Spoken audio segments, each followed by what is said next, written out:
The coffee cup slipped from his fingers, shattering against the marble floor of the hotel lobby.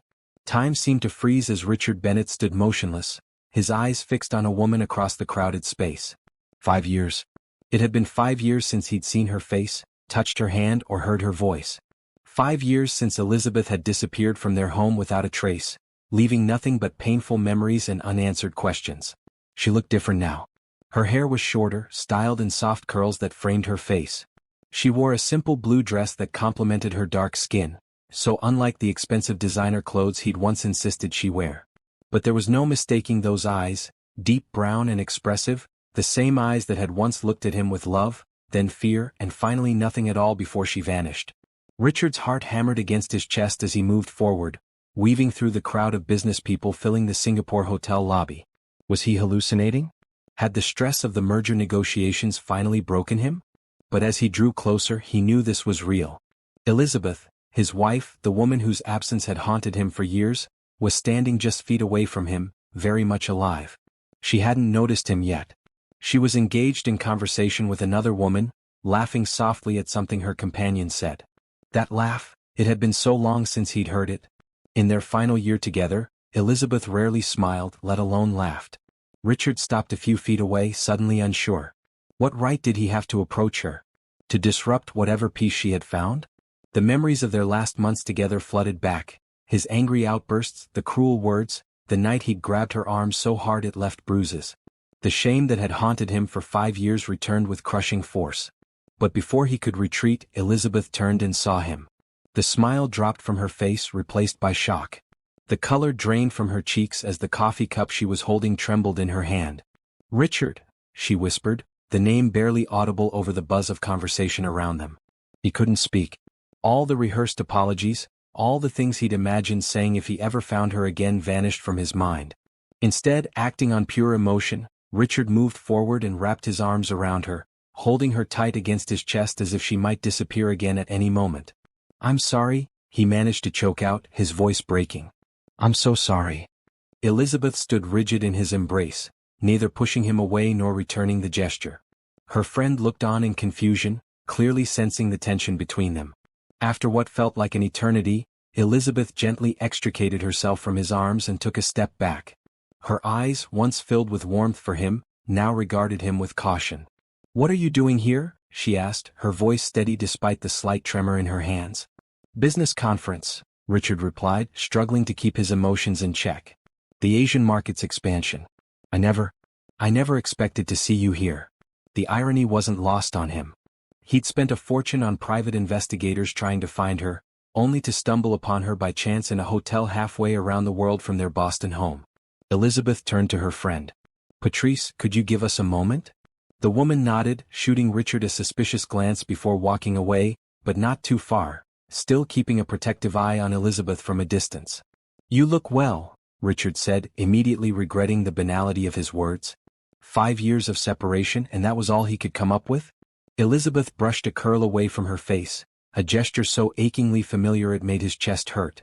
"I am well," she said simply. "Better than I was." The unspoken accusation hung in the air between them. "Liz, Don't call me that," she interrupted, her voice firm but not unkind. "I go by my full name now." Another reminder of how much had changed, how far apart they had drifted. He'd always called her Liz, even when she preferred Elizabeth.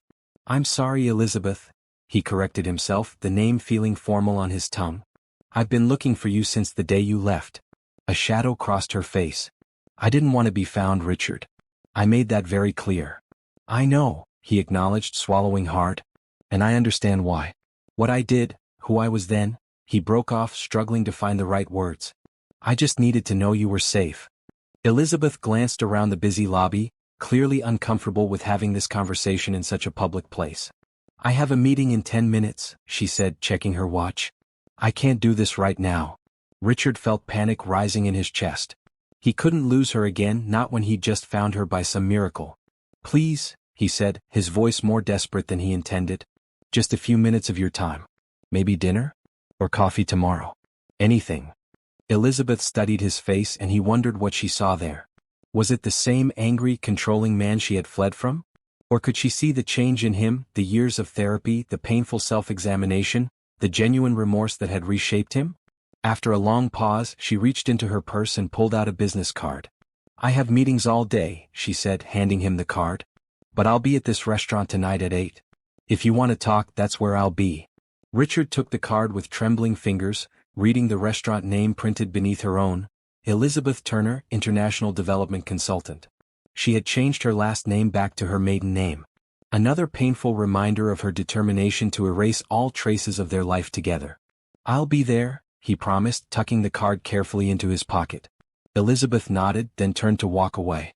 After a few steps, she paused and looked back at him. "Don't expect too much, Richard," she cautioned. "Some things can't be fixed with an apology." As she disappeared into the crowd with her friend at her side, Richard stood alone in the middle of the lobby, the broken pieces of his coffee cup at his feet mirroring the broken pieces of the life he'd once had. But for the first time in 5 years, a small spark of hope flickered in his chest. He had found her. Against all odds, he had found Elizabeth.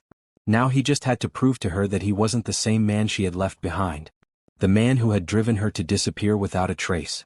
The man who had destroyed what should have been a loving marriage with his jealousy, control, and anger.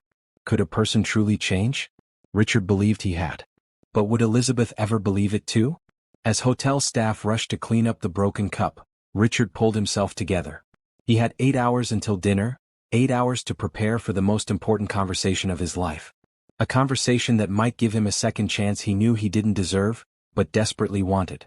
Elizabeth Turner Bennett's hands shook as she packed her suitcase, trying to make as little noise as possible.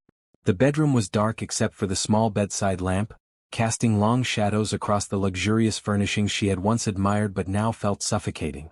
Richard was at a late business meeting, his third this week, giving her the window of opportunity she'd been waiting for. The bruises on her arm were turning a sickly yellow-green, finally fading after 2 weeks. She'd worn long sleeves despite the summer heat, making excuses about the air conditioning at the charity foundation where she worked. Nobody questioned her. Nobody ever did. After all, she was Elizabeth Bennett, wife of billionaire tech entrepreneur Richard Bennett. Her life was perfect on paper. She zipped the suitcase closed, wincing at the sound that seemed deafeningly loud in the quiet room. This wasn't how she had imagined her marriage ending. Not with her sneaking away in the night like a thief, leaving behind the life she had built over 7 years. But she had no choice. The last fight had made that clear. "You're overreacting," Richard had said afterward, his anger quickly replaced by dismissive calm once he saw the bruises forming. "I barely touched you. If you hadn't pulled away, you wouldn't have bruised at all." It was always her fault somehow. Her fault for provoking him. Her fault for not understanding the pressure he was under. Her fault for questioning him about the late nights and the perfume that wasn't hers. Elizabeth picked up her suitcase and took one last look around the bedroom of their Boston penthouse. She wouldn't miss the expensive furniture or the designer clothes hanging in the closet. What she would miss was the woman she had been before, confident, hopeful, full of plans for the future. Quietly, she made her way downstairs to where her best friend Patrice waited in a car with the headlights off. "Are you sure about this?" Patrice asked as Elizabeth slid into the passenger seat, placing the suitcase at her feet. Elizabeth looked back at the towering building she had called home. "I'm sure," she said firmly. "If I stay, I'll lose myself completely." She had planned meticulously. New identity documents. A bank account Richard couldn't trace. A job offer waiting in Chicago, arranged through Patrice's brother. She would disappear so completely that even Richard's money and connections wouldn't be able to find her. As Patrice drove away, Elizabeth felt both terror and relief washing over her. She was leaving behind everything familiar, but also the constant fear, the walking on eggshells, the gradual erosion of her self-worth. "He'll look for me," she said quietly. Patrice reached over and squeezed her hand. "Let him. You'll be long gone." Elizabeth nodded, fighting back tears. She wasn't crying for Richard or even for their failed marriage. She was crying for the years she had lost, for the dreams that had turned to dust, for the love that had twisted into something unrecognizable.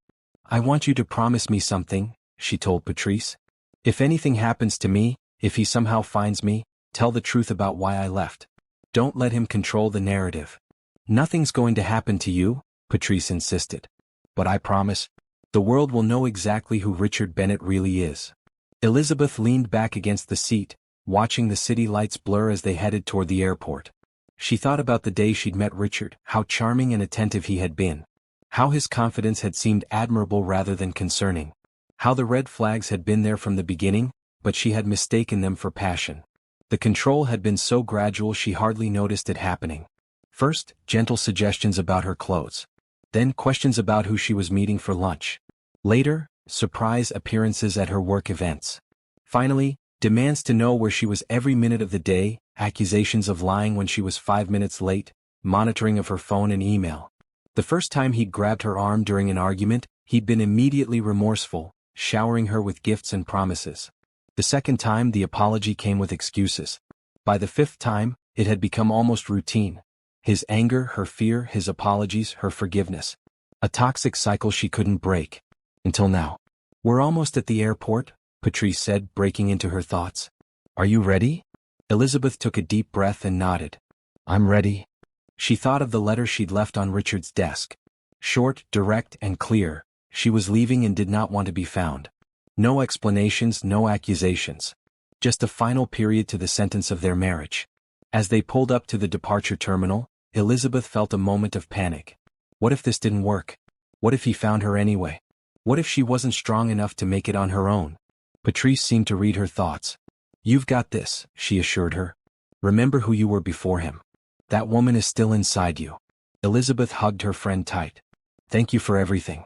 I'll contact you when I'm settled." "Not too soon," Patrice warned. "Give it time. Make sure you're really safe first." With a final nod, Elizabeth grabbed her suitcase and walked into the airport, her steps growing more confident with each moment. She was Elizabeth Turner again, reclaiming her maiden name and her independence in one decisive step. As her plane took off 3 hours later, she looked down at the twinkling lights of Boston growing smaller below her. Somewhere down there was Richard, still unaware that she was gone. By the time he realized, she would be starting a new life where he couldn't hurt her anymore. She didn't know then that it would be 5 years before she saw him again. 5 years of healing, of rebuilding, of finding herself. 5 years that would transform both of their lives in ways neither could have imagined. The restaurant was elegant but understated, tucked away on the 15th floor of a building with a stunning view of Singapore's skyline. Richard arrived 20 minutes early, too anxious to wait in his hotel room any longer. The maitre d' showed him to a quiet corner table that Elizabeth had reserved. Private enough for a difficult conversation but public enough that she would feel safe. Richard had spent the afternoon in a daze, canceling meetings and rescheduling calls, unable to focus on anything but the upcoming dinner. He'd changed his clothes 3 times before settling on a simple navy suit without a tie, formal enough to show respect but not so businesslike as to create more distance between them. As he waited, he turned her business card over in his hands. Elizabeth Turner, International Development Consultant. The irony wasn't lost on him. The woman who had once organized charity galas as the supportive wife of a tech billionaire was now traveling the world as a professional in her own right. Had she always wanted this kind of career? He realized with shame that he'd never really asked about her dreams, too absorbed in his own ambitions. At exactly 8 o'clock, Elizabeth appeared at the entrance. She'd changed into a simple black dress, her hair pinned up, revealing the elegant curve of her neck. Richard stood as she approached, his heart racing with a mixture of hope and fear. "You came," he said, unable to keep the relief from his voice. "I said I would." She sat down across from him, placing her small purse on the table. "I keep my promises." The unspoken implication hung between them. Unlike him, who had promised to love and cherish her, only to break that vow through years of mistreatment. A waiter approached with menus, and they fell silent until he had taken their drink orders, sparkling water for both of them. Richard had stopped drinking alcohol 3 years ago, part of his journey to become a better man, but Elizabeth didn't know that yet.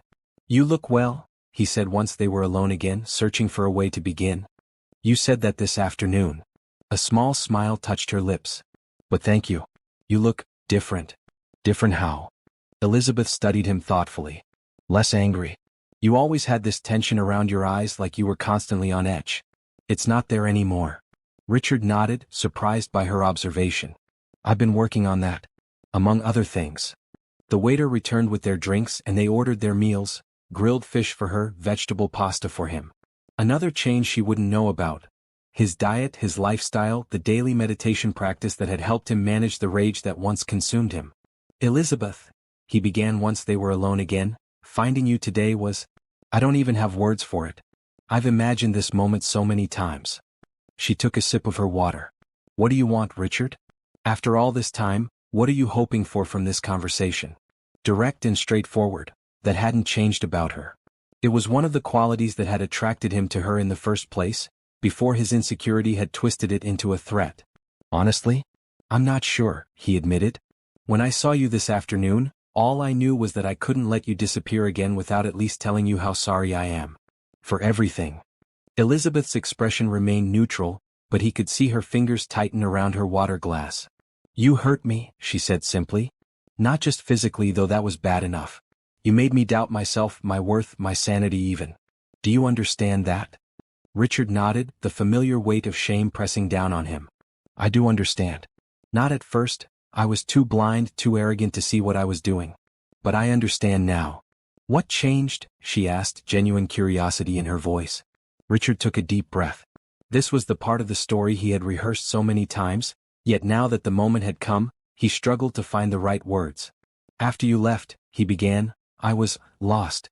Angry at first, at you, at the world, at everyone but myself. I hired investigators to find you. I was obsessed with getting you back, not because I truly loved you the way you deserved, but because I couldn't stand losing control. Elizabeth's face tightened and he hurried on. But then, about 6 months after you disappeared, something happened. I was in a meeting berating some poor junior employee for a minor mistake, and suddenly I saw myself through everyone's eyes. I saw what I had become, not just with you but with everyone in my life. A tyrant. A bully. The kind of man my father was. Their food arrived, creating a momentary pause in the conversation.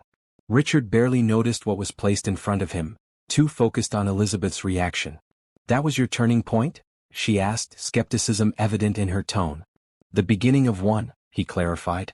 I started therapy the next day. Intensive work, 3 times a week at first.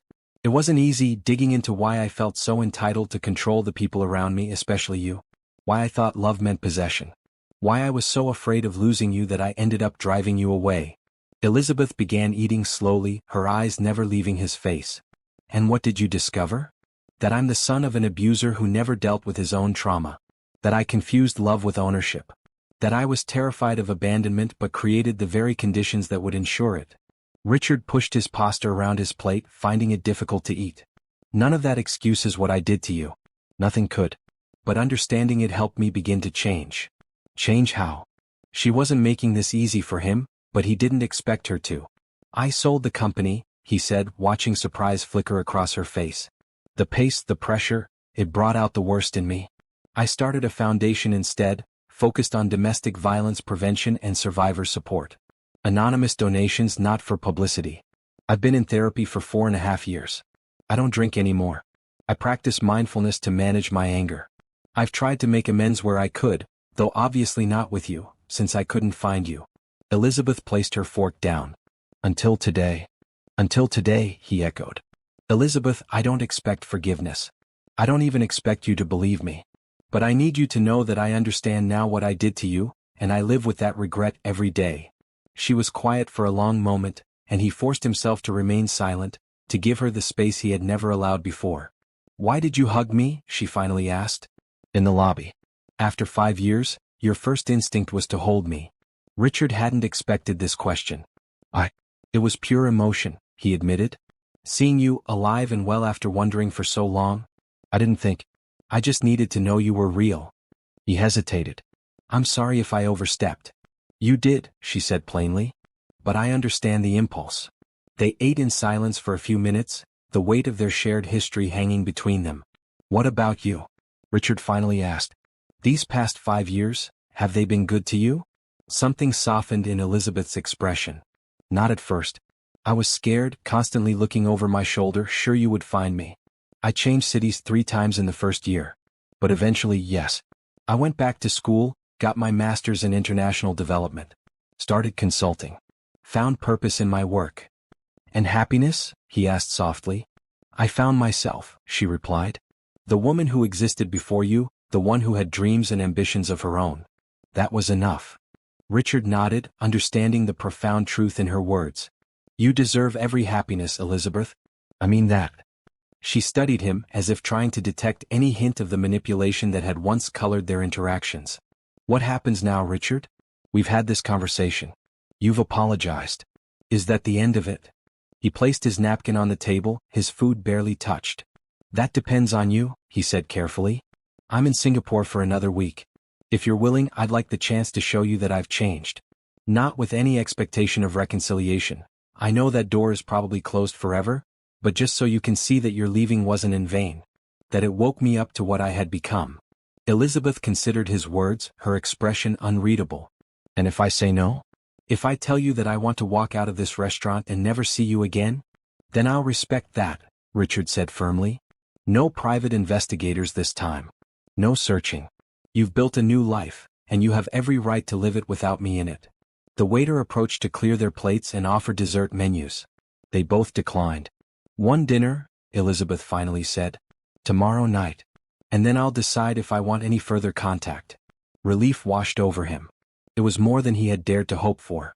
Thank you, he said simply.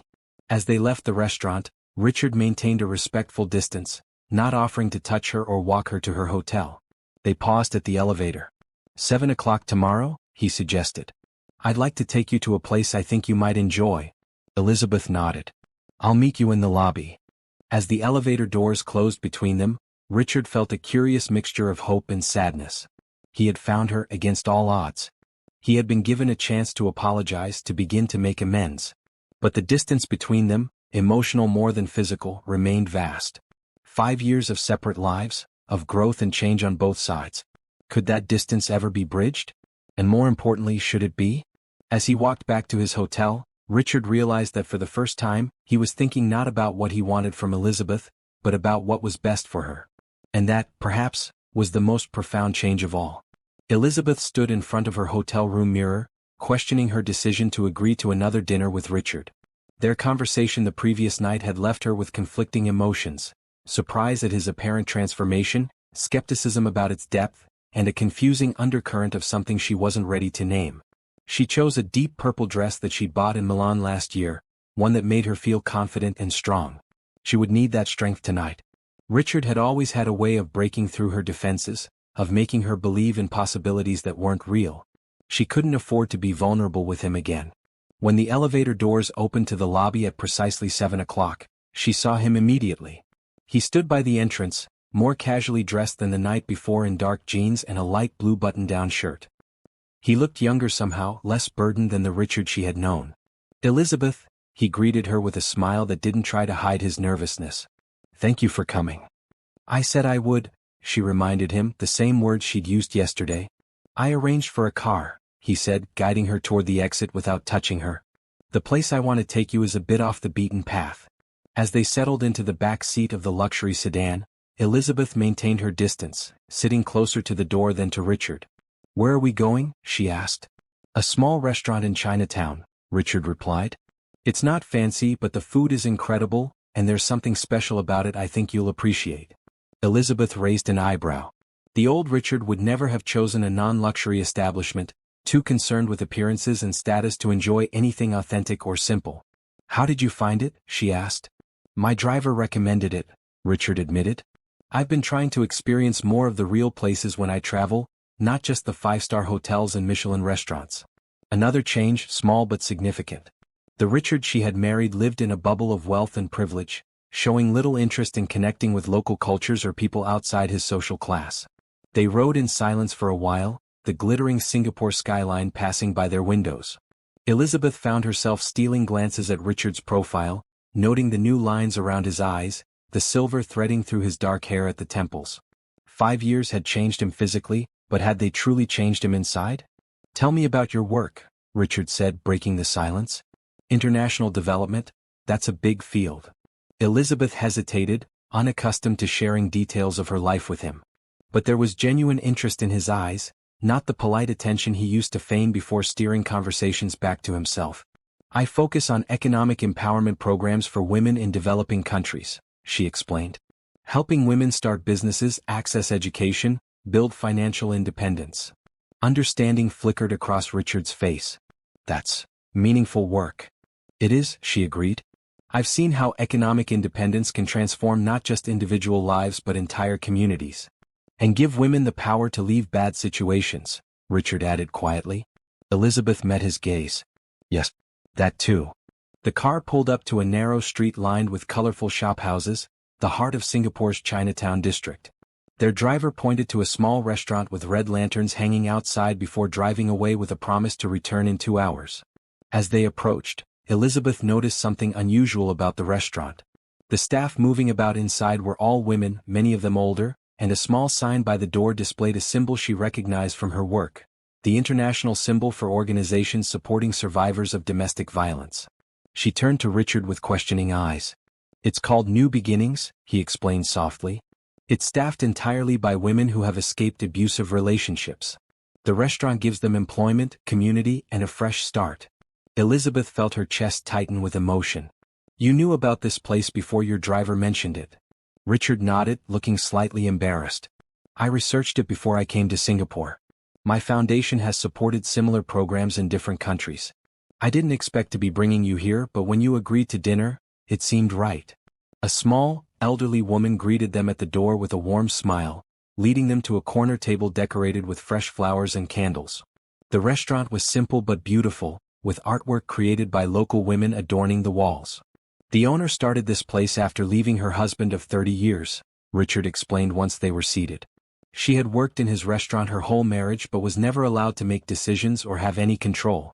Now she runs this place and trains other women in the business."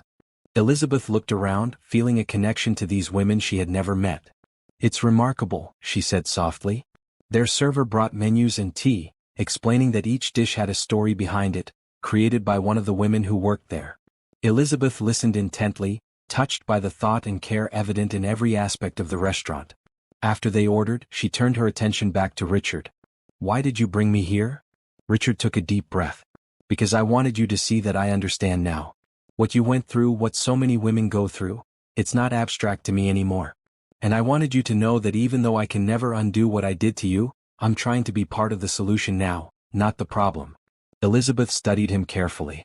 "Is this just for show? To impress me?" "No," he said firmly. "The foundation work started years ago, long before I had any hope of seeing you again." Their food arrived, fragrant curries, delicate dumplings, dishes bursting with flavor and clearly made with care. As they ate, Elizabeth found herself relaxing slightly, drawn into conversation about their separate lives over the past 5 years. Richard told her about selling his tech company, about the emptiness he had felt despite his financial success. "I had everything I thought I wanted," he admitted, "except the thing that mattered most, being someone I could respect when I looked in the mirror." Elizabeth shared stories from her travels, the women she had met in rural India who started a textile cooperative, the young entrepreneurs in Kenya she had helped secure microloans, the domestic violence shelter in Brazil where she had volunteered for 3 months. "You found your purpose," Richard observed. "I found myself first," Elizabeth corrected him. The purpose followed naturally. As the meal progressed, Elizabeth was struck by how different this Richard was from the man she had fled. He listened more than he spoke. He asked questions about her opinions and experiences without trying to dominate the conversation. There was humility in his manner that had never been there before. "Can I ask you something difficult?" Richard ventured as they finished their meal. Elizabeth nodded cautiously. "Were there signs? Before the abuse started? Things you noticed that should have warned you?" Elizabeth considered the question carefully. "Yes," she finally said.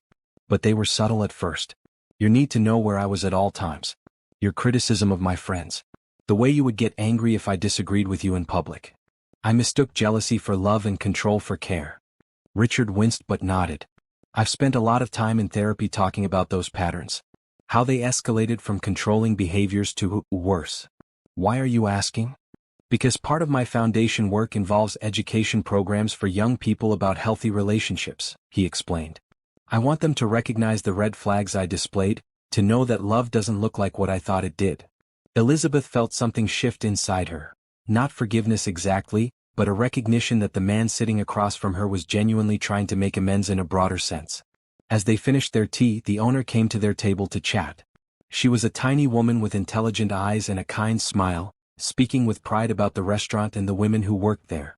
"Each one has a story," she told them. "Each one thought she was trapped forever. But we are stronger than we know, yes." Elizabeth nodded, feeling a kinship with this woman she had just met. "Yes, we are."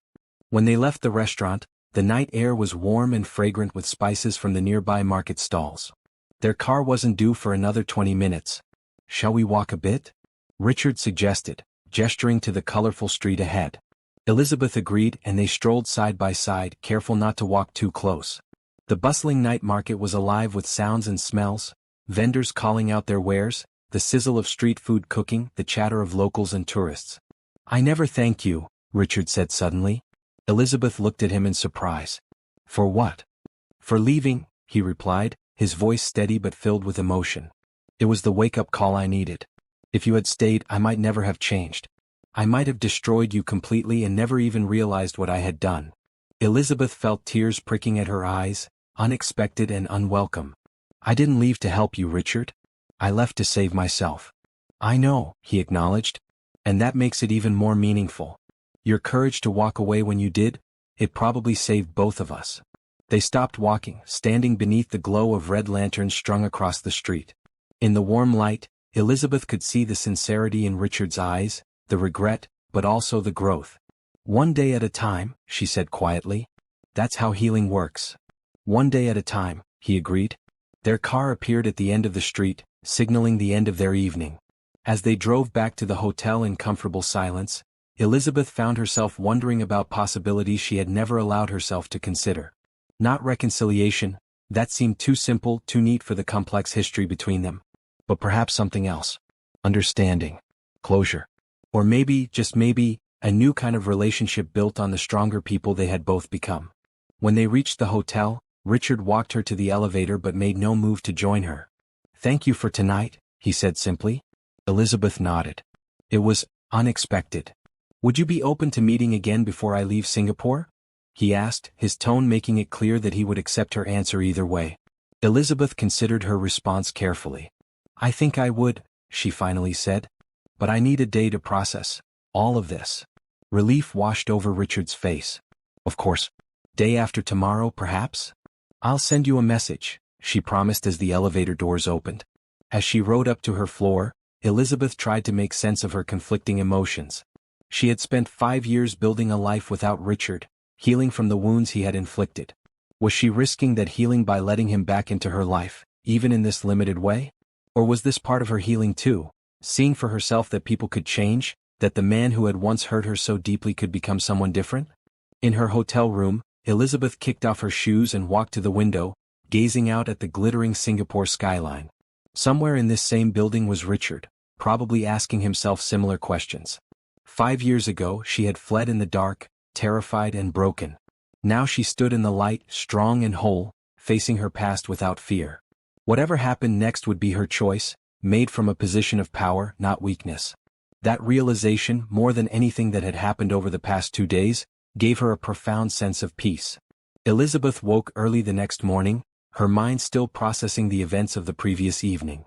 She had dreamed about Richard, not nightmares as she once had, but strange, confusing dreams where the past and present versions of him seemed to be two different people. She made herself a cup of coffee and sat by the window of her hotel room, watching the city come alive below. Her phone buzzed with meeting reminders. She had a full day of consultations ahead with a local women's cooperative. Work had been her anchor these past 5 years, her way of channeling her own painful experience into something positive. Today she would need that focus more than ever. Before heading out, she sent a quick message to Patrice. "He found me. We've talked. He seems different." The reply came almost instantly. "Are you safe? Do you need me to come?" Elizabeth smiled at her friend's protective instinct. "I'm fine. Really. We'll call tonight to explain." As she navigated through her meetings, Elizabeth found her mind drifting repeatedly to Richard. The gentleness in his eyes when he spoke about his regrets. The restaurant he had chosen, supporting women whose experiences mirrored her own. The careful way he maintained his distance, never presuming, never pushing. Was it all genuine? Or was this an elaborate performance designed to win her back, only to revert to old patterns once he had her trust again? By late afternoon, her meetings concluded, Elizabeth found herself walking along the Singapore River, trying to clear her head. The water reflected the setting sun in shimmering oranges and golds, while boats drifted lazily past. She paused at a bench and sat down, watching families stroll by, tourists taking photos, locals returning home from work. "What do I want?" she asked herself aloud. For 5 years what she had wanted was simple: safety, independence, purpose. She had achieved all three. Her life was full and meaningful. Did she really want to complicate it by allowing Richard back in, even as just a distant figure in her past? Her phone rang, interrupting her thoughts. It was Patrice. "I couldn't wait for you to call," her friend said without preamble. "Tell me everything." Elizabeth sighed, then began recounting the events of the past 2 days. The shock of seeing Richard in the hotel lobby, their first tense dinner, the surprising second evening at the women's restaurant. "He seems changed," she concluded. "Not just saying the right things but living them somehow." Patrice was quiet for a moment. "People can change," she finally said. "But abusers are also master manipulators. You know that better than anyone." "I do," Elizabeth agreed. "That's what makes this so difficult.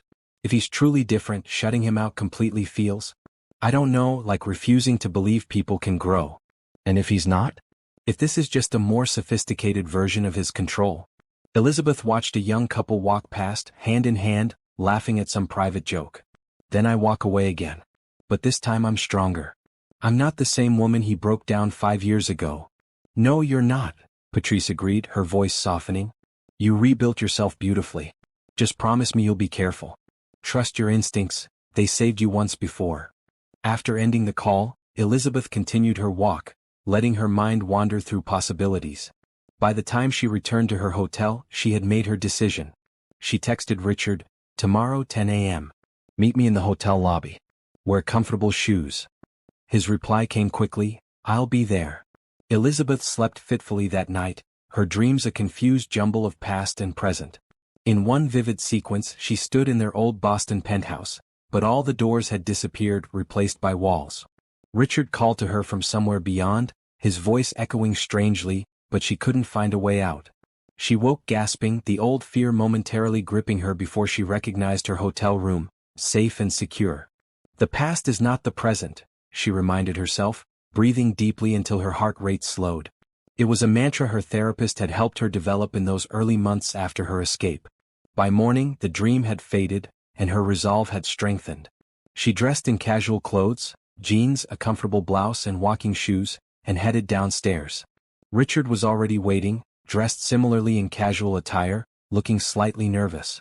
For a moment, seeing him there in the morning light, Elizabeth was struck by how familiar yet foreign he seemed, like reading a new edition of a book she had once known by heart. "Good morning," he greeted her, his eyes searching her face for clues to her mood. "I thought we'd try something different today," Elizabeth explained, leading him toward the exit. "No restaurants, no planned conversations. Just a walk through the Botanic Gardens. I need to think, and I've always thought better outdoors." Richard nodded, falling into step beside her as they left the hotel and hailed a taxi. The gardens sound perfect. The ride was quiet, both of them looking out their respective windows at the passing city. When they arrived at the sprawling gardens, Elizabeth paid the driver before Richard could reach for his wallet, a small assertion of her independence that didn't go unnoticed. The gardens were already busy with morning visitors, joggers on the paths, tourists admiring the tropical plants, locals practicing Tai Chi on the lawns. Elizabeth led the way down a winding trail that led toward a peaceful lake. "I need to understand something," she said once they were walking side by side along the water's edge. "What do you want from me, Richard?" "Really?" Richard was quiet for several steps, seemingly gathering his thoughts.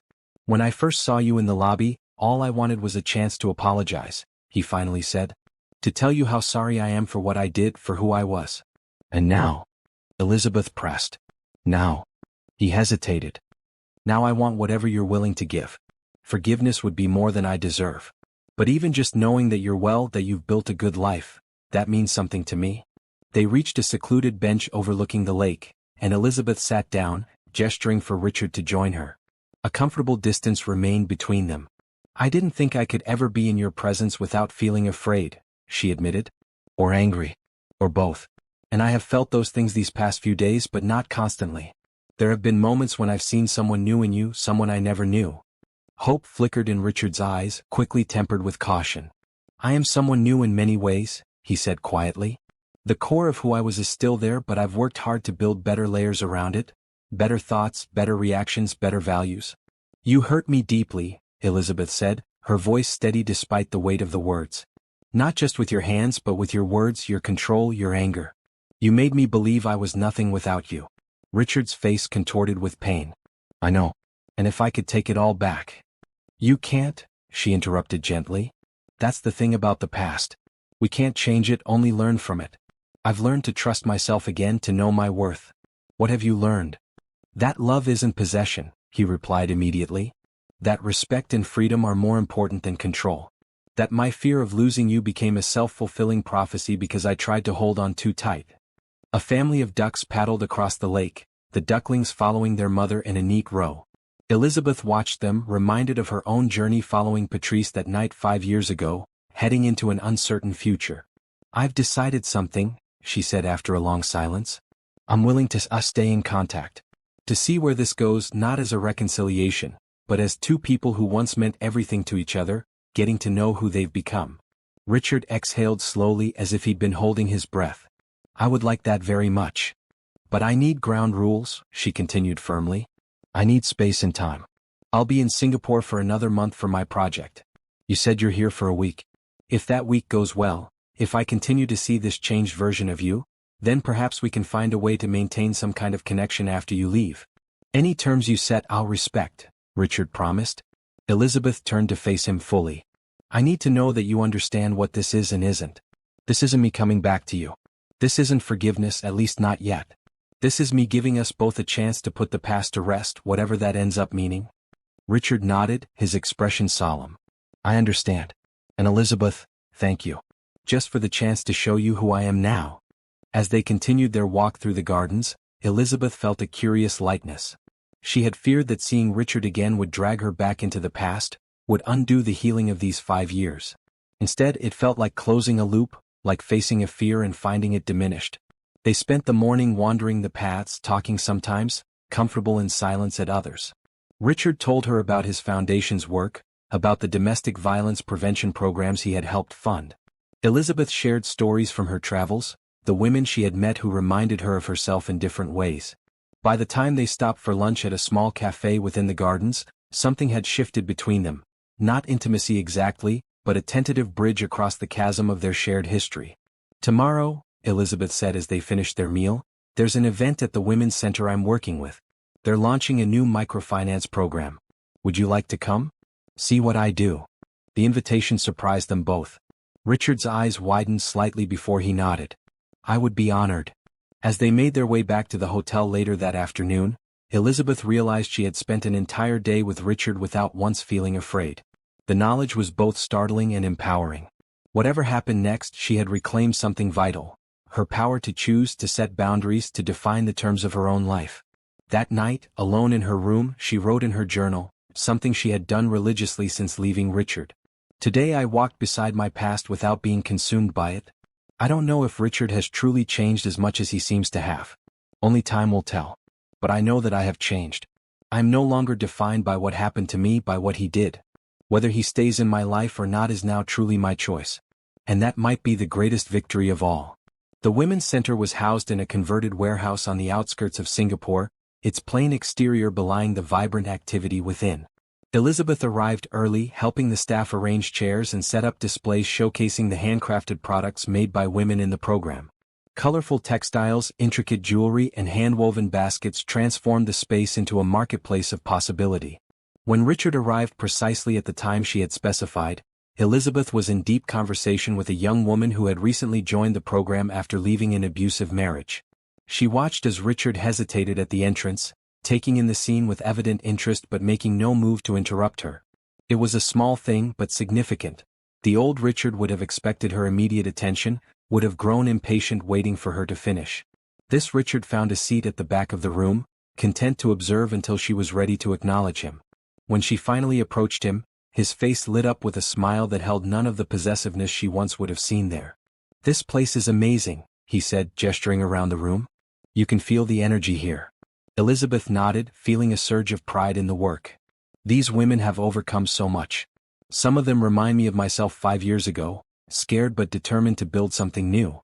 She introduced him to several of the staff members simply as Richard, an old friend visiting from the States. If they recognized his name or face from business publications, they gave no indication, treating him with the same warm courtesy they showed everyone. As the event began, Elizabeth took her place at the podium to explain the new microfinance initiative that would help women start small businesses. She spoke with passion and authority, outlining how economic independence was often the key factor in helping women leave and stay out of abusive situations. From her position on the small stage, she could see Richard sitting attentively in the audience.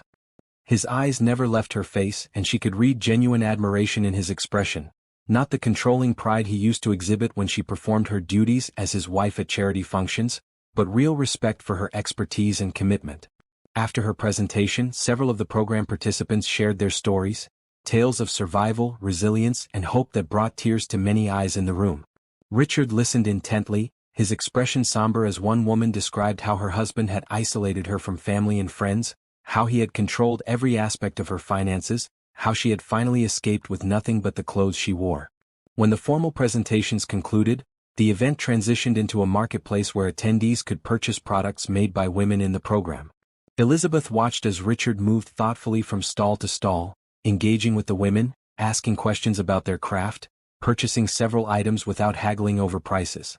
"Your friend seems nice," commented Nadia, the center's director, as she joined Elizabeth. "Not what I expected from an American billionaire." Elizabeth looked at her in surprise. "You recognized him?" Nadia smiled knowingly. "Of course. Richard Bennett is quite famous in business circles. But don't worry, I won't say anything to the others. Everyone deserves privacy." Elizabeth nodded gratefully. "He's changed from when I knew him before. Haven't we all?" Nadia replied with gentle wisdom. "My husband was once my greatest enemy. Now, after many years and much healing, we have found a kind of peace. Not marriage again, that bridge was burned. But a friendship for the sake of our children." Before Elizabeth could respond, Richard approached, carrying a small bag of purchases. "These women are remarkably talented," he said. "Have you considered expanding their market?" "Rich, I know several fair trade importers in the U.S. who would be interested in this quality of work." What followed was a thoughtful conversation about ethical business practices, fair compensation, and market development. Elizabeth watched in growing amazement as Richard offered practical insights without attempting to take over or dominate the discussion. He suggested possibilities rather than dictating solutions, deferred to Nadia's expertise about her own community, and repeatedly acknowledged that he was merely offering ideas for consideration. When Nadia was called away to address an issue with one of the vendors, Richard turned to Elizabeth with an apologetic smile. "I'm sorry if I overstepped. I just see so much potential here." "You didn't overstep," Elizabeth assured him. "Your suggestions were actually quite helpful. And you listened more than you talked, that's new." A shadow crossed Richard's face. "I never really listened before, did I? To you or anyone else? I was always so sure I knew best." Elizabeth nodded, appreciating his self-awareness. "It was exhausting trying to be heard by someone who had already decided what I should think or say." "I'm sorry," he said simply. "For all of it." Around them, the event continued, women laughing and talking, visitors admiring crafts, the hum of a community supporting its most vulnerable members. Elizabeth felt a curious sense of worlds colliding, her present life of purpose and independence intersecting with the remnants of her past. "Would you like to join us for dinner?" she asked impulsively. "A group of us usually go out after these events. Nothing fancy, just a local place around the corner." Surprise and pleasure crossed Richard's face. "I'd like that very much if you're sure it wouldn't make anyone uncomfortable." "They don't know our history," Elizabeth explained. "To them, you're just a visiting friend interested in the program." The dinner was lively and informal, held at a nearby restaurant with long communal tables and family-style dishes. Richard sat between Elizabeth and May, one of the program's success stories who now mentored new participants. Throughout the meal, Elizabeth observed him engaging easily with everyone, showing genuine interest in their stories without prying, offering insights from his foundation work when asked but never dominating the conversation. It was like watching a different man wearing Richard's face. The charisma and intelligence were the same, but the arrogance and need for control were gone, replaced by humility and consideration. As the evening wound down and people began to leave, Richard leaned closer to Elizabeth. "Thank you for including me tonight. Seeing the work you do, the lives you're helping to change, it's inspiring." Elizabeth felt an unexpected warmth spread through her. "It gives me purpose," she admitted. "Helping other women find the strength I had to find on my own." They walked back toward the hotel together, the night air warm and fragrant with tropical flowers. For the first time since their reunion, the silence between them felt comfortable rather than loaded with tension. "I've been thinking," Richard said as they waited for the light to change at a busy intersection. "My foundation has been looking for new initiatives to support. Would the center be interested in a grant for that microfinance program? No strings attached, no publicity required. Just funding for important work." Elizabeth considered his offer carefully. "That would be Nadia's decision, not mine. But if you're serious, I can introduce you to her in that capacity tomorrow." "I'm serious," he confirmed. "And I understand it would need to be handled delicately. The last thing I want is for anyone to think I'm trying to buy my way into your good graces." The light changed and they crossed the street, their steps in sync. "Are you?" Elizabeth asked directly. "Trying to impress me with your resources?" Richard shook his head firmly. "No. I'd be making this offer even if I never saw you again. It's good work that deserves support." Elizabeth believed him, and that realization surprised her. Somewhere over the past few days she had begun to trust this new version of Richard. Cautiously, tentatively, but genuinely. When they reached the hotel they paused in the lobby. "I fly back to Boston on Friday," Richard reminded her. 3 more days. Elizabeth nodded, feeling a strange reluctance at the thought of his departure. "I'll arrange that meeting with Nadia tomorrow if you're free. And perhaps dinner again tomorrow night?" "I'd like that," Richard smiled. "Good night, Elizabeth." As she rode the elevator to her floor, Elizabeth confronted the confusing emotions swirling within her. She had planned this month in Singapore carefully, focused entirely on her work with the Women's Center. Richard's unexpected appearance had disrupted that plan, but not in the negative way she might have expected. Instead, these past few days had offered something she hadn't realized she needed, a chance to see that her past could be faced without fear, that the man who had once held such power over her was, in the end, just a person. A flawed person who had hurt her deeply, yes, but also a person capable of change, of growth, of remorse. As she prepared for bed, Elizabeth's phone chimed with a message from Patrice. "How are you holding up? Is he still changed?" Elizabeth considered her response carefully before typing. "Yes. It's strange but real. We're not getting back together, that bridge is burned. But I think we might be finding a kind of peace." Patrice's reply came quickly. "Peace is good. Just don't forget who he was." "Never," Elizabeth typed back. "But I'm also seeing who he is now. They're not the same person." As she drifted off to sleep, Elizabeth thought about the women she had worked with around the world. Women who had survived, healed, and rebuilt their lives from the ashes of broken relationships. She had always told them that their past did not define their future, that they were more than what had been done to them.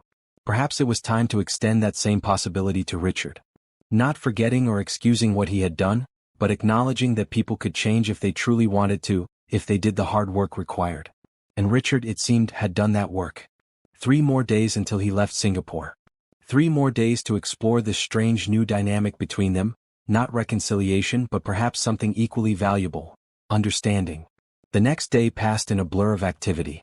Elizabeth arranged the meeting between Richard and Nadia to discuss the foundation grant, then spent the afternoon conducting a workshop for women interested in starting small businesses. By the time she returned to her hotel to change for dinner, she was exhausted but satisfied with the day's accomplishments. Richard had suggested a restaurant on the waterfront, casual but with a reputation for excellent local cuisine. When she arrived, he was already seated at an outdoor table overlooking the water, the lights of the city reflecting in rippling patterns across the harbor. "How did the rest of your meeting with Nadia go?" Elizabeth asked after they had ordered. "Very well," Richard replied. "She's an impressive leader, direct, practical, and completely devoted to the women in her program. We've agreed on a preliminary framework for the grant. My foundation's board will need to approve it, but I don't anticipate any issues." Elizabeth nodded, pleased but not surprised. Nadia was an excellent judge of character. If she had accepted Richard's offer, she had seen the same genuine commitment that Elizabeth was beginning to recognize. Their food arrived, fragrant curries, fresh seafood, and steamed rice, and they fell into easy conversation about their respective days. Elizabeth found herself laughing at Richard's self-deprecating account of getting lost in the city earlier that afternoon, struck by how different his response to his own mistakes was now. The old Richard would have blamed someone else, would have been angry and defensive. This Richard could laugh at himself. As they finished their meal, watching boats glide across the darkening water, a comfortable silence settled between them. "I need to tell you something," Richard finally said, his tone serious. "Something I should have told you from the beginning. Elizabeth tensed slightly, bracing herself. What is it? Richard took a deep breath. After you left, when I hired those investigators to find you. They did. Or at least they found a trace of you about a year after you disappeared. Elizabeth felt her heart rate quicken. What do you mean they found me? They tracked you to Chicago, Richard explained. They knew where you were working, where you were living. They had photos of you with your new hair, your new name. But you never came, Elizabeth said, trying to process this revelation. You never contacted me. Richard nodded, his expression somber. By then I had started therapy. Started to understand what I had done to you, why you had to leave. And when the investigator brought me that file with your new life in it, I couldn't do it. I couldn't disrupt the peace you had found. So I paid him, told him to stop the search, and I destroyed the file without opening it. Elizabeth stared at him, stunned. You knew where I was but chose not to find me? It was the first truly unselfish decision I'd ever made regarding you, Richard admitted. To let you go, to respect your choice to leave, even though everything in me wanted to rush to Chicago and beg you to come back. Elizabeth felt tears pricking at her eyes. This, more than anything he had said or done since their reunion, convinced her that his change was real. The old Richard would never have respected her boundaries that way, would never have put her needs above his desires. Thank you, she said softly. For telling me and for letting me go then. Richard reached across the table, his hand stopping just short of touching hers. I need you to know that if you decide after I leave Singapore that you don't want any further contact with me, I'll respect that too. No investigators, no searching, no accidentally showing up where you're working. Your life is yours, Elizabeth. I understand that now. Elizabeth looked at his hand, so close to hers yet maintaining that respectful distance.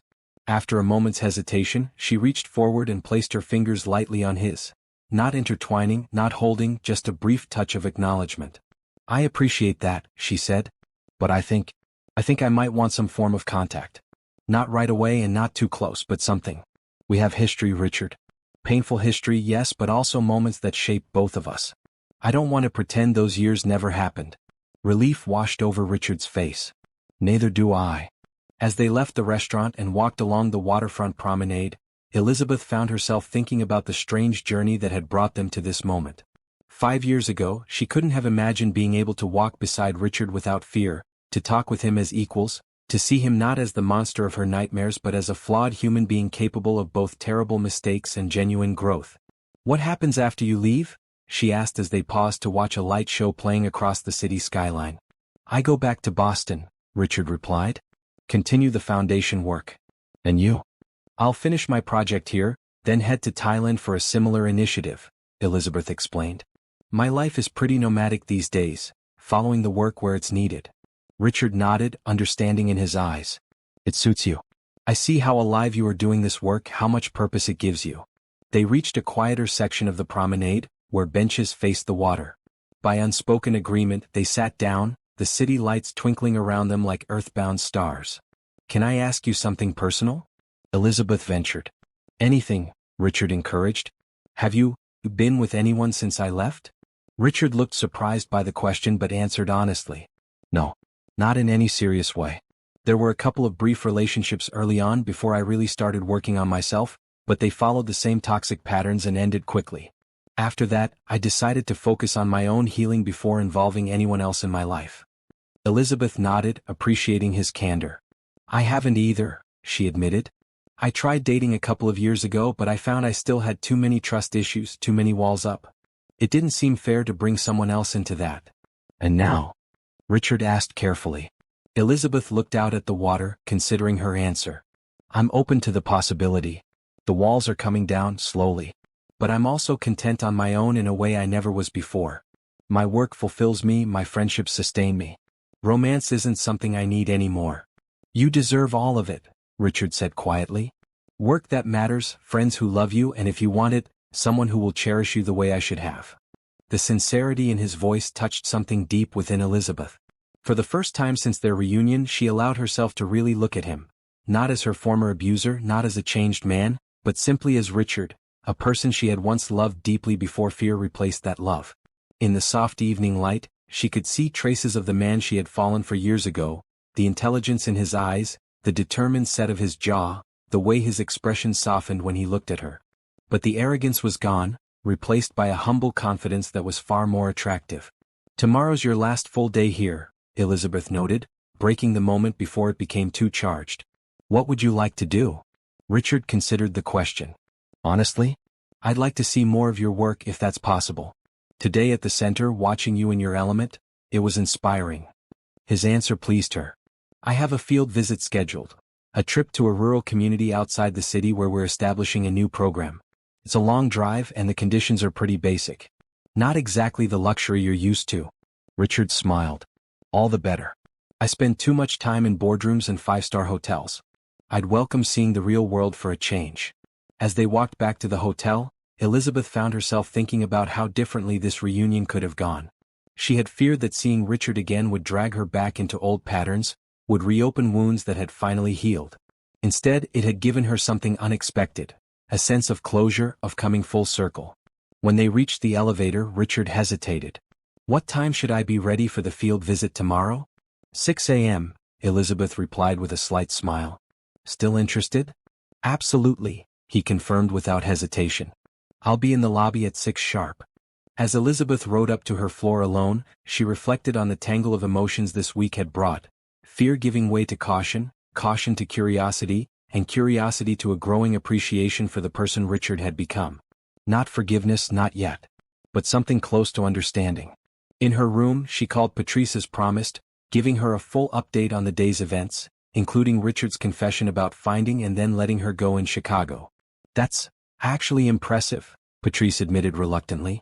"The old Richard would never have put your needs before his own." "I know," Elizabeth agreed. "That's what makes me believe this change might be real." "Just 2 more days, right?" Patrice confirmed. "And then he's gone?" "Yes," Elizabeth replied, feeling a surprising twinge of regret at the thought. "But I think we might stay in contact somehow. Not close, just something." "Is that crazy?"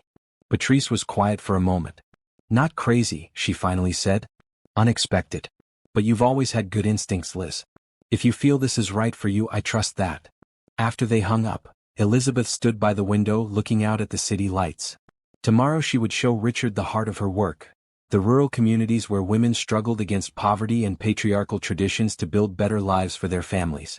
It was a world away from the corporate towers and luxury penthouses he knew. Would he understand what drew her to this work? Would he see the parallels between these women's journeys and her own? And why did his understanding suddenly matter to her? With more questions than answers, Elizabeth prepared for bed, setting her alarm for an early start. Whatever tomorrow brought, she faced it not with fear but with a curious sense of anticipation. For the first time in 5 years, she was allowing herself to see Richard not as a symbol of her past trauma but as a person, flawed, complex, evolving. That, perhaps, was the greatest healing of all. The morning dawned humid and overcast, promising rain later in the day. Elizabeth met Richard in the hotel lobby exactly at 6, surprised to find him not only punctual but dressed appropriately for a field visit. Khaki pants, a simple button-down shirt, and sturdy shoes that could handle muddy paths. "I asked the concierge what would be suitable," he explained when he caught her appraising glance. "I didn't want to show up in business attire." It was another small but significant sign of his change. The thoughtfulness, the lack of entitlement that would have once made him expect others to accommodate his choices rather than adapting to the situation. They traveled in a rugged SUV driven by May from the Women's Center, heading out of the city as the morning traffic began to build. Once they left the urban area behind, the landscape transformed into lush greenery, palm plantations, small farms, and occasional villages dotting the countryside. Richard sat quietly beside Elizabeth in the back seat, taking in the changing scenery with evident interest. "It's beautiful," he commented as they passed a particularly scenic stretch of land. "So different from the Singapore most visitors see." Elizabeth nodded. "That's true of most places, isn't it? What tourists experience is rarely the full reality." The conversation flowed easily as they drove, May contributing stories about the community they were visiting, explaining the challenges the women there faced: limited access to education, restrictive cultural expectations, few economic opportunities. "Many of these women have never had their own money," May explained. "Everything they earn goes directly to their husbands or fathers. Our program helps them open their first bank accounts, teaches them basic financial literacy, gives them the tools to start small businesses." Richard listened intently, asking thoughtful questions without dominating the conversation. Elizabeth found herself watching his reactions, struck by his genuine engagement with issues that the old Richard would have dismissed as irrelevant to his privileged world. After 2 hours on increasingly rough roads, they reached their destination, a cluster of simple houses surrounding a small community center where a group of women waited for their arrival. As soon as they stepped out of the vehicle, Elizabeth was surrounded by warm greetings, the women clearly delighted to see her again. "This is my friend Richard," she introduced him. "He's visiting from America and interested in the work we're doing." The women welcomed him with the same warmth they had shown Elizabeth, though a few regarded him with the natural caution they might show any unfamiliar man. Richard responded with respect and humility, allowing Elizabeth to take the lead as they moved into the community center where a training session was about to begin. Throughout the morning, Elizabeth facilitated a workshop on business planning, helping the women identify local needs their enterprises could address. Richard sat quietly at the back of the room, observing without interrupting, his presence almost forgotten as the women became engaged in their work. During a midday break, they shared a simple lunch of rice, vegetables, and fish prepared by the community members. Elizabeth watched as Richard ate appreciatively, complimenting the cooks on the flavors and asking about the local ingredients. "You're not what I expected," commented one of the older women in the group, studying Richard with shrewd eyes. "What did you expect?" he asked with genuine curiosity. "Someone important usually means someone who talks down to us," she replied bluntly. "Who doesn't really see us?" Richard nodded in understanding. "I'm trying to learn to really see people," he said simply. "It's something I wasn't very good at before." The woman seemed satisfied with his answer, patting his arm before moving away to help clear the dishes. Elizabeth, who had overheard the exchange, felt a fresh wave of appreciation for the man Richard was becoming. One who could acknowledge his failures and commit to growth without defensiveness. After lunch, while Elizabeth was engaged in detailed planning with the program leaders, Richard spent time with some of the men from the community who had gathered nearby. From a distance, Elizabeth watched as he listened to their concerns about how changing women's roles might affect family structures, offering perspectives from his foundation's experience without dismissing their fears. By late afternoon, with storm clouds gathering on the horizon, it was time to head back to the city. The women gathered to say goodbye, presenting Elizabeth with small handcrafted gifts and extracting promises of her return. To her surprise, they included Richard in their farewells, several of them thanking him for listening to their stories with respect. As they drove back toward Singapore, the heavens opened. Rain pounded against the vehicle's roof, turning the dirt road into a muddy track that May navigated with practiced skill. When they hit a particularly deep puddle, the SUV lurched sideways, then came to a sudden stop, its wheels spinning futilely in the mud. "We're stuck," May announced, trying to reverse with no success. "We'll need to push." Without hesitation, Richard rolled up his sleeves and stepped out into the downpour, joining May at the back of the vehicle while Elizabeth took the wheel. The mud was ankle-deep, soaking through his pants and shoes as he pushed with all his strength. After several attempts, the SUV finally lurched forward onto firmer ground. Richard climbed back into the vehicle, drenched and mud-splattered but grinning like a schoolboy. "That was invigorating," he said, accepting the towel May handed him from her emergency kit. Elizabeth couldn't help but laugh at the sight of him, the powerful billionaire soaked to the skin, his expensive clothes ruined, without a word of complaint. It was so far from the Richard she had known, who would have raged at the inconvenience, blamed someone for the situation, expected others to solve the problem. "What?" he asked, noticing her amusement. "Just trying to imagine the old you in this situation," she explained. "You would have been furious." Richard nodded, acknowledging the truth in her words. "The old me would have missed out on a lot of life by being too focused on control and comfort," he said thoughtfully. Today was real. These women with their struggles and their courage, this community even getting stuck in the mud, it matters in a way that board meetings and profit margins never did. The rest of the journey passed in comfortable conversation, the rain easing as they approached the city. By the time they reached the hotel, night had fallen, and they were all exhausted but satisfied with the day's work. "Thank you for letting me be part of this," Richard said sincerely as they said goodbye to May in the hotel driveway. "It was an honor to see your work firsthand." May gave him an appraising look, then a small nod of approval before driving away. Elizabeth recognized it as a significant gesture. May was usually the most protective of their community members, the most skeptical of outsiders, especially men. "I should let you get some rest," Richard said as they entered the hotel lobby, both still damp and disheveled from the day's adventure. "It's been a long day." "Have dinner with me first," Elizabeth suggested impulsively. "Just room service." I'm too tired for a restaurant, but I'm also starving. Richard looked surprised but pleased by the invitation. I'd like that. Give me 15 minutes to shower and change? Elizabeth nodded and they separated to their respective rooms. Under the hot spray of the shower, she found herself reflecting on the day they had shared. Seeing Richard interact with the women in the rural community, watching him listen more than he spoke, noting how naturally he had stepped up to help when they were stuck. It all painted a picture of a man fundamentally different from the one she had fled. Dressed in comfortable clothes, her hair still damp from the shower, Elizabeth ordered a selection of dishes from room service. When Richard knocked on her door 20 minutes later, he too had changed into casual attire, jeans and a simple t-shirt that made him look younger, more approachable. Come in, she invited, feeling a momentary flutter of unease at having him in her private space but pushing it aside. This was her choice, her terms. They sat at the small table by the window, the lights of Singapore glittering below them as they shared the meal and continued conversations begun during the day. Richard asked thoughtful questions about the sustainability of the programs, the long-term impact on the communities, the way success was measured beyond financial metrics. You really care about this work? Elizabeth observed. I do, Richard acknowledged. But more importantly, I can see how much it matters to you. Your eyes light up when you talk about these women, about the difference these programs make in their lives. It's beautiful to see your passion. The compliment, offered without any hint of possessiveness or expectation, warmed something inside Elizabeth that had been cold for a very long time. Tomorrow you leave, she said, changing the subject as they finished their meal. Richard nodded, a shadow crossing his face.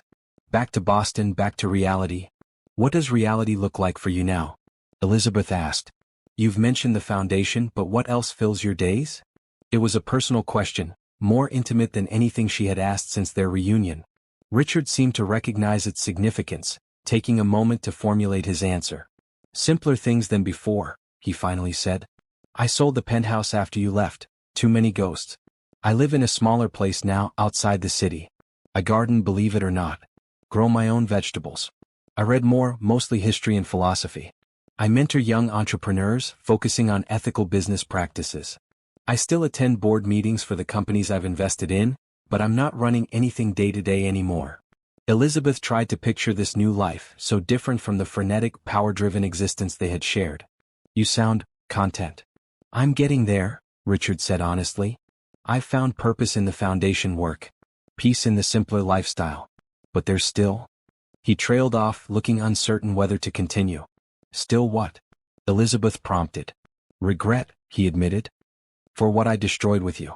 For the years I wasted chasing the wrong things. For who I was. The vulnerability in his voice touched Elizabeth deeply. Without thinking, she reached across the table and took his hand in hers. The first time she had initiated contact between them since their reunion. Regret is part of growth, she said softly. It means you see clearly now what was once invisible to you. Richard looked down at their joined hands, then back to her face, his eyes filled with emotion. Elizabeth, A knock at the door interrupted whatever he had been about to say. Room service had returned to clear the dishes. By the time the staff member had finished and left, the moment had passed, but something had shifted between them nonetheless. They moved to the small sofa near the window, sitting close but not touching, looking out at the city lights. The silence between them was comfortable, charged with unspoken thoughts. What happens after tomorrow? Elizabeth finally asked. Between us, I mean. Richard turned to face her. Whatever you want to happen, he said simply. Email, occasional phone calls, nothing at all, it's your choice. I meant what I said before. I'll respect any boundaries you set. Elizabeth considered his words, the sincerity behind them. I think I'd like to stay in touch. Cautiously, slowly. See where it leads. Relief and happiness crossed Richard's face. I'd like that too. Very much. Not reconciliation, Elizabeth clarified, needing to be absolutely clear. I don't know if that's ever possible after everything that happened. I understand, Richard assured her. I'm not expecting that. Just having you in my life in any capacity is more than I deserve. As the evening grew late, a comfortable weariness settled over them both. When Richard finally stood to leave, there was a reluctance in his movements that matched Elizabeth's own surprising disinclination to see him go. At the door he turned to face her. Thank you for today, he said simply. For allowing me into your world, for trusting me that much. It means more than I can express. Elizabeth nodded, suddenly finding it difficult to speak past the emotion tightening her throat. "Good night, Richard." "Good night, Elizabeth." After he left, she stood by the window for a long time, watching the city below and confronting the truth she had been avoiding for days. Somewhere along the way, amid the caution and the painful memories, she had begun to care for this new Richard, not with the desperate, fearful love of before, but with something gentler, more clear-eyed, more honest. Tomorrow he would leave and she would have to decide what that meant for both of them. Richard's last day in Singapore dawned bright and clear, the previous day's storm leaving the air unusually fresh and cool. Elizabeth woke early, her sleep interrupted by dreams she couldn't quite recall but that left her feeling unsettled. They had arranged to meet for breakfast in the hotel restaurant, a final meal before Richard's afternoon flight back to Boston. Elizabeth dressed with more care than usual, choosing a sundress in a deep teal that had always been her favorite color, though she had rarely worn it during her marriage after Richard commented once that it didn't suit her. The memory made her pause before the mirror, recognizing it as yet another small way he had controlled her life, shaping her choices with casual comments that accumulated like drops of water eroding stone. But the woman who looked back at her now was not the same one who had accepted those constraints. This Elizabeth chose her own path, made her own decisions, and was learning to trust her own judgment again. The fact that she could recognize the pattern was itself a sign of her healing. When she entered the restaurant, Richard was already seated by a window overlooking the hotel's lush garden. He stood as she approached, his eyes warming at the sight of her. "You look beautiful," he said simply. "That color suits you." Elizabeth smiled slightly at the irony. "Thank you. It always was my favorite, though I stopped wearing it for a while." A shadow of understanding crossed Richard's face. "Because I said something thoughtless about it once." She nodded, surprised that he remembered. "I'm sorry," he said quietly. "For that and all the other ways I tried to shape you into my idea of what you should be, rather than appreciating who you were." "Who I am," Elizabeth corrected gently. "Yes, who you are." They ordered breakfast, tropical fruits, fresh pastries, strong coffee, and fell into conversation about Elizabeth's plans for the remainder of her stay in Singapore, the next phase of the program she was developing. "The grant from your foundation will make a significant difference," she told him. "Nadia is already planning how to expand the microfinance initiative to 3 more communities." Richard nodded, pleasure evident in his expression. "I'm glad. And I meant what I said, no strings attached, no publicity required. The work speaks for itself." As their plates were cleared away, a moment of awkwardness descended between them. The reality of Richard's imminent departure hung in the air, forcing them to confront the question of what would happen next. "My flight is at 4, Richard said, breaking the silence. "I need to head to the airport around 1. Would you like to spend the morning together? Perhaps visit the gardens by the bay? I've heard they're remarkable." Elizabeth hesitated only briefly before nodding. "I'd like that." They spent the next few hours wandering through the spectacular gardens, marveling at the futuristic super trees and the lush displays of plants from around the world. In the cool environment of the cloud forest dome, they stood side by side, watching artificial mist swirl around them as they gazed up at the towering indoor waterfall. "It's like another world," Elizabeth commented, enjoying the respite from Singapore's heat. "Beautiful but constructed," Richard observed. "Like so many things in life that seem perfect on the surface." Elizabeth glanced at him, struck by the philosophical turn of his thoughts. "You've become quite the reflective thinker," she noted. Richard smiled ruefully. "Therapy has that effect. 4 years of examining your motivations, your patterns, your deepest fears. It changes how you see everything." "What was your deepest fear?" Elizabeth asked, genuinely curious. "During our marriage, I mean." Richard was quiet for a moment, the mist beating in his hair as he considered his answer. "That I wasn't enough," he finally said. "That without the money, the power, the control, I had nothing to offer that would make you stay. That you would see through me to the scared, angry boy underneath and find him unworthy of love." The raw honesty of his response caught Elizabeth off guard. "I never saw you that way," she said softly. "I loved you for your passion, your intelligence, your drive. The control, the anger, that's what drove me away, not any perceived lack." "I know that now," Richard acknowledged. "But fear isn't rational. Mine certainly wasn't. I was so afraid of losing you that I created the very conditions that guaranteed I would." They continued walking, passing through exhibits of plants from different climates, their conversation flowing more easily than Elizabeth could have imagined possible a week ago. Richard told her about his garden at home, the satisfaction he found in growing things, nurturing them from seed to harvest. There's a meditative quality to it, he explained. Accepting that you can only do so much. Prepare the soil, plant at the right time, water consistently, but ultimately the plant grows at its own pace in its own way. You can't force it. Unlike business where you could always push harder, demand more, control the outcomes, Elizabeth observed. Exactly, Richard agreed. Gardening has taught me patience and humility. The natural world doesn't bend to willpower or wealth. As midday approached, they found themselves in the flower dome, surrounded by blooms from around the world. The beauty was overwhelming, a riot of colors and scents that created an atmosphere of almost magical serenity. I need to head back to the hotel soon, Richard said reluctantly, checking his watch. To collect my things before the airport. Elizabeth nodded, feeling a surprising pang at the thought of their time together ending. Of course. They walked slowly toward the exit, neither rushing the final moments of their unexpected reunion.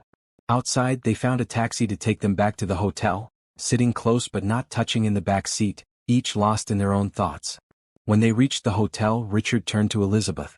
Would you come up while I get my bags? I have something I'd like to give you before I go. Curiosity overcame her momentary hesitation. All right. Richard's suite was larger than her room, with a separate sitting area where he invited her to wait while he retrieved something from the bedroom. He returned holding a small, flat package wrapped in simple paper. This isn't expensive, he said as he handed it to her. And it isn't meant to pressure you in any way. It's just something I thought you might like to have.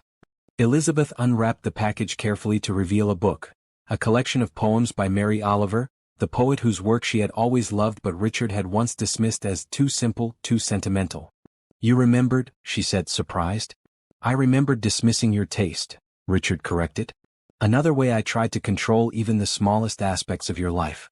But after you left, I read her work, trying to understand what you had seen in it. And I found wisdom there that I had been too arrogant to recognize. Elizabeth opened the book to find a page marked with a thin ribbon.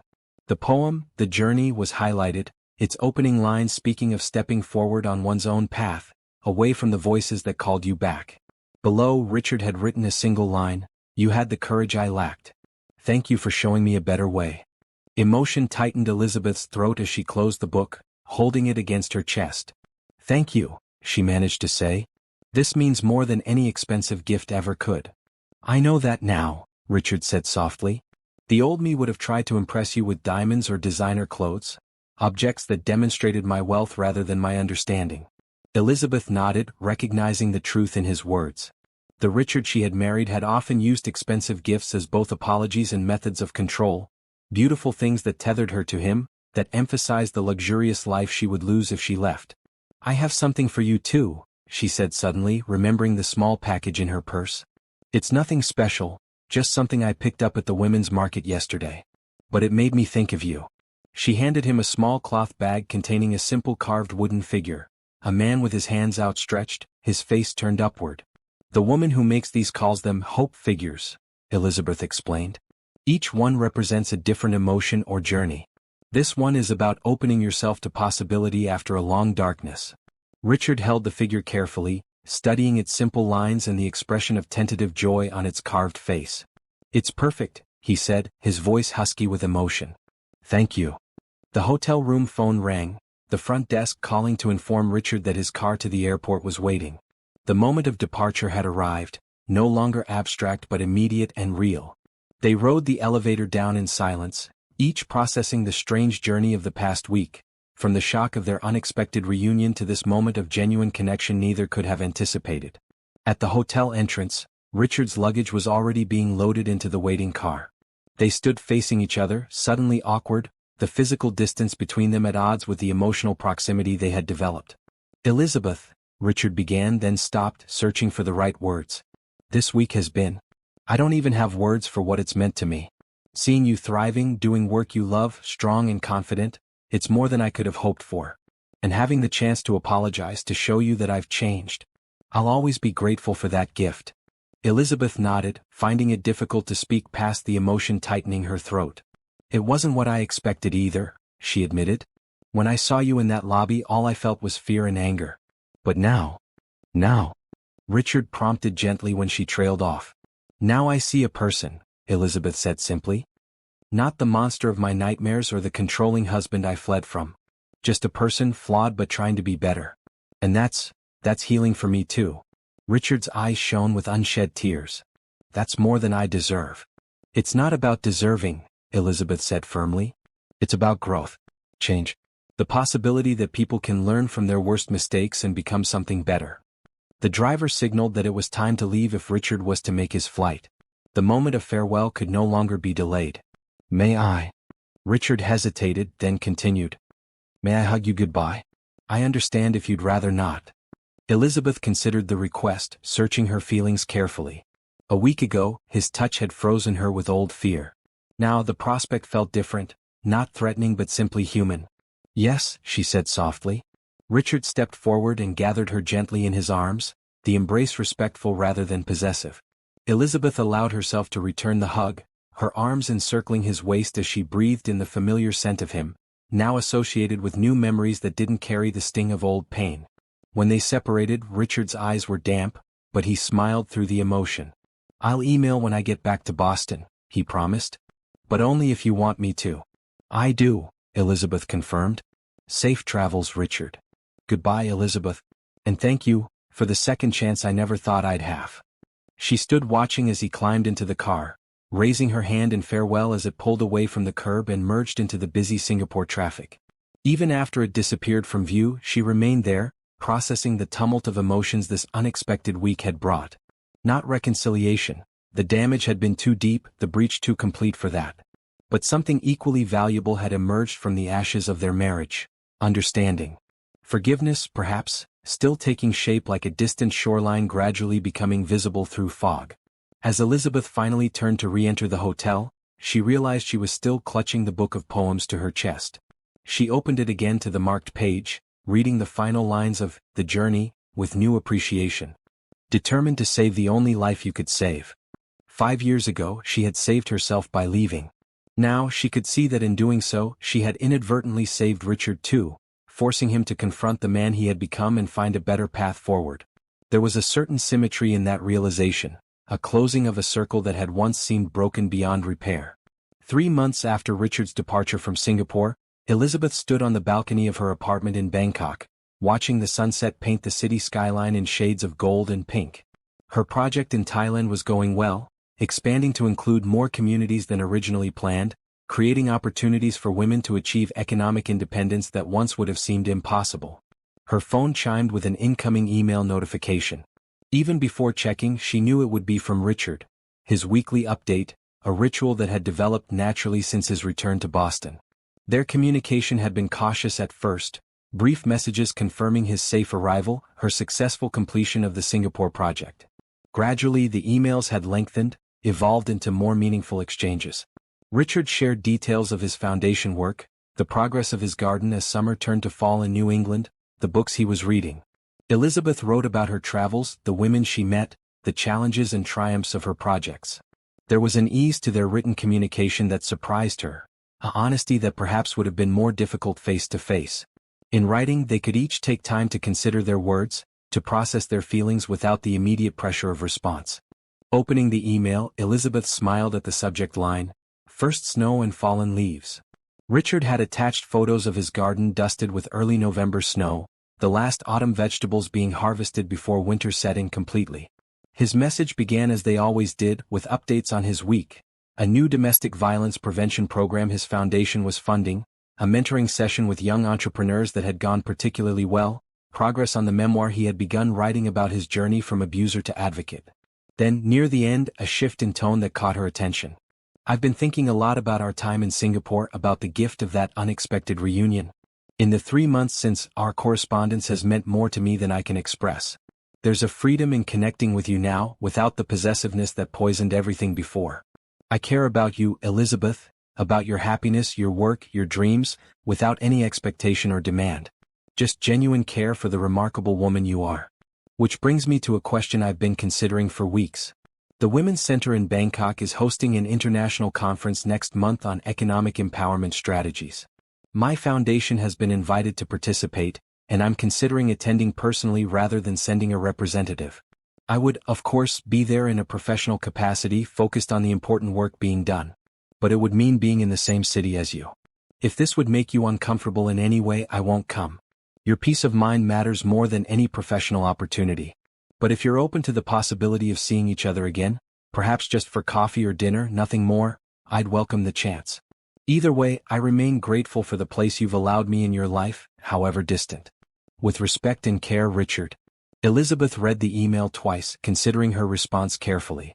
The prospect of seeing Richard again stirred a complex mix of emotions.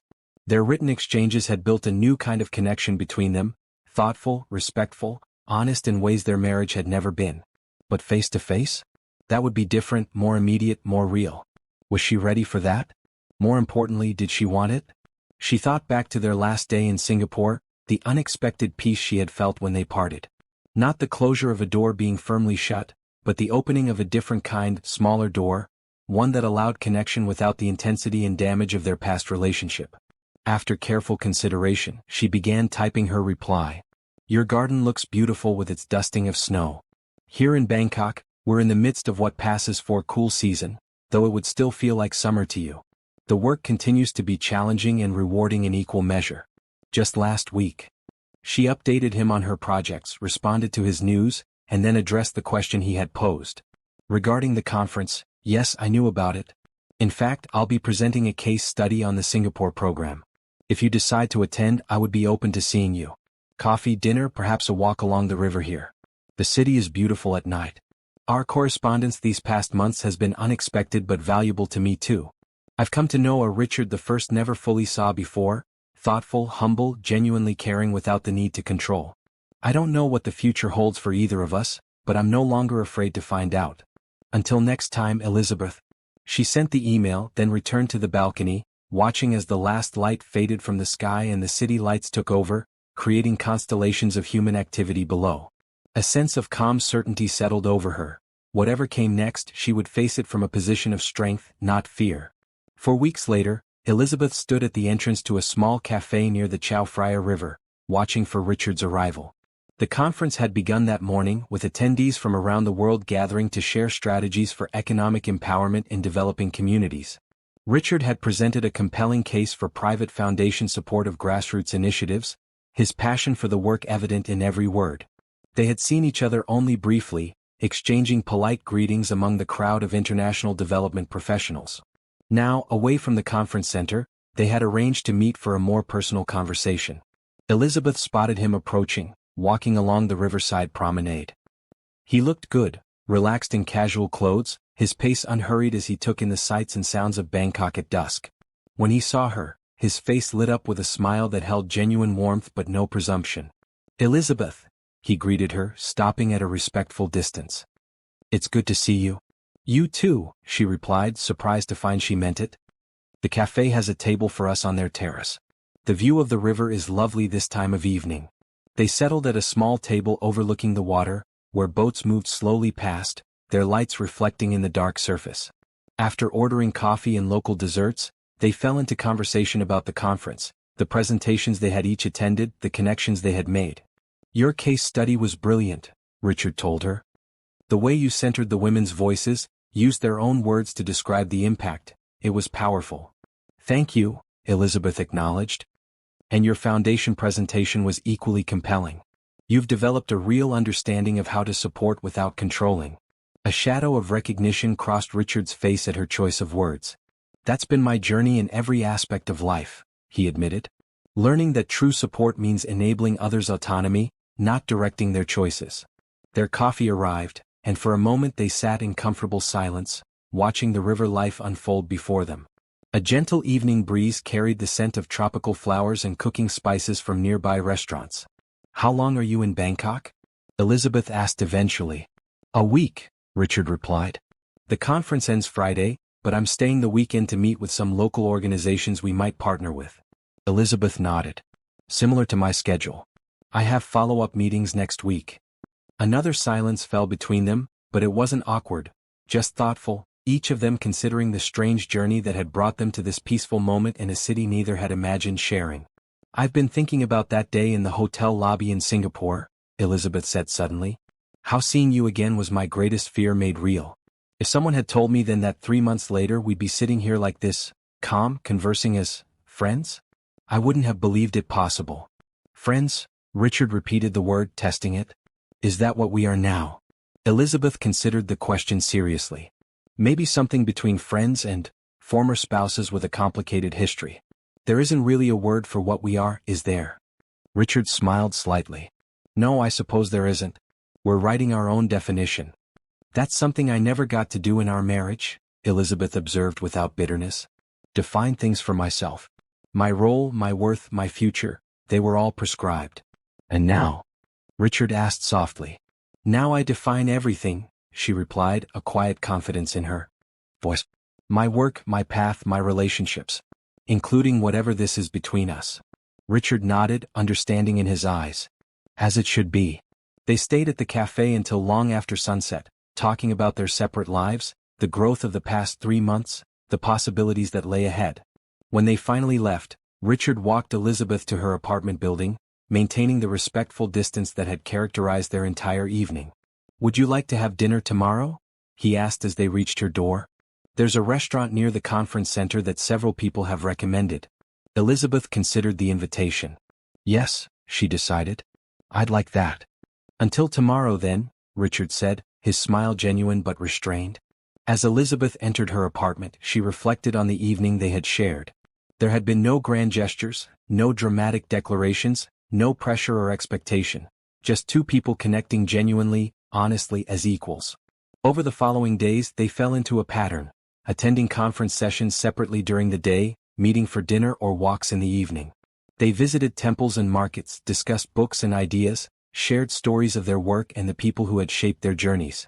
On Richard's last evening in Bangkok, they sat at a rooftop restaurant overlooking the illuminated city, the conversation flowing easily between them as it had all week. What happens next? Elizabeth asked as they finished their meal. After you go back to Boston tomorrow. Richard considered the question carefully. We continue our correspondence, he suggested. That's been valuable to me. Beyond that, I think we keep doing what we're doing. Getting to know each other as we are now, not as we were then. No pressure, no expectations, just possibility. Possibility, Elizabeth repeated thoughtfully. I like that word. It's open-ended but not empty. Exactly, Richard agreed. It acknowledges that there's something between us worth exploring, without defining what that must become. As they left the restaurant, walking slowly back toward Elizabeth's apartment for the last time, Richard hesitated, then spoke the question that had clearly been on his mind. Would it be all right if I visited you again? Perhaps when you're back in the States for the conference in Chicago next spring? Or sooner, if your work brings you to the East Coast? Elizabeth found herself nodding. Yes, I think I'd like that. And Richard, thank you. For what? For proving that people can change, she said simply. It's given me hope, not just for us, whatever we become, but for all the women I work with who wonder if the men in their lives can ever truly transform. Richard's eyes shone with emotion in the soft evening light.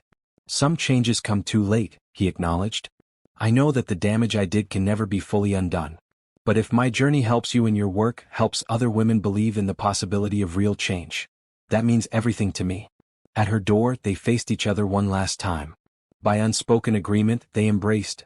A hug between equals, between two people who had traversed the darkest valleys of human relationship and emerged, scarred but healing, on the other side. Safe travels, Elizabeth wished him as they separated. Until next time, Richard replied, the phrase an acknowledgement that their story was not ending but continuing to unfold. As she watched him walk away, Elizabeth felt a sense of peace that had eluded her for years. The man who had once been her greatest fear, her deepest wound, had become something unexpected. A reminder that transformation was possible, that the human capacity for growth was real. Not reconciliation in the traditional sense. Their marriage was over, that chapter closed.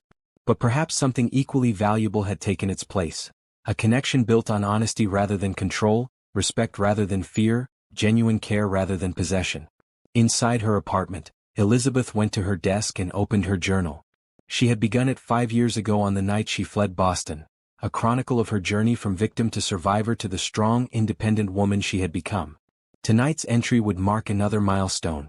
Today I realized that forgiveness isn't about erasing the past or pretending the wounds never happened. It's about acknowledging them while refusing to let them determine the future. Richard and I will never be what we were, and that's a blessing, not a loss. What we might become instead remains to be seen, a story still being written. 5 years ago, I disappeared to save myself from a man who was destroying me. Today, I choose to know a different man who wears the same face but walks a different path. Not out of obligation or weakness or misplaced hope, but from a position of strength and my own free will. That, perhaps, is the greatest victory of all, not just surviving but reclaiming the power to choose my own way forward, to define relationships on my terms, to see possibility where once there was only pain. Whatever happens next, I face it not as someone diminished by her past, but as someone made stronger by it. Not as a victim or a survivor, but simply as myself, Elizabeth Turner, whole and free and open to the future's unfolding promise. She closed the journal and went to the window, looking out at the Bangkok skyline glittering against the night sky. Somewhere out there, Richard was preparing for his journey home tomorrow. And she was here, steady in her own life, her own purpose. Their paths had crossed again unexpectedly, and might continue to intersect in ways neither could predict. But Elizabeth was no longer afraid of that possibility. She had found herself in the years of separation, her strength, her voice, her worth. Nothing and no one could take that away again. It wasn't the ending of a story but the beginning of one, undefined, unwritten, full of potential that neither of them could have imagined in the darkness they had once shared. A second chance, not at the same love that had failed them, but at something new that might yet flourish in the light of who they had become. And for now that possibility was enough.